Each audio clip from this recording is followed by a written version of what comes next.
الان زدی سکته کامل، در حال ارتکاب جرم بستگی شدی با این سن و سالت. فکر میکنی چی میکنه؟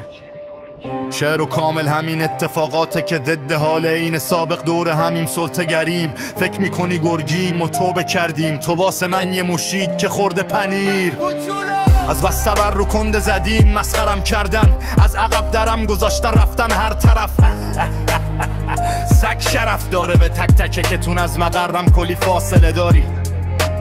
کورس نزابای فراری بام نام هنگاری کن مثل کار اداری، دنبالم باش چون استادم داشت بهت هشدارم دادم. وقتی با هم دیگه رابطه داریم عاشق کاریم که وای میستیم توی جاده تاریک. نمیتونی با یه واژه باشی واسه دل داریم، مکانیک مخ سوختهی متالیکتم. کاری میکنم با ربط و خودت بشاشی پسر، روی کلماتم به تادین بزن. هر جلی من معروفه به کالیبر 8، باید بگازیم یه دم، شاید ثقافه رب تردم. نمیذارم افکارم زندانی و تکراری بشن، میخوای منو ببینی واسه یه سال دیگه چشم، چون من بیزدیم و میگذرونم یه جا دیگه. وقت جوری از سرتون میام تو که بپاشین به هم، که وقت رفتنم داشته باشین تا 3 ماه دیگه.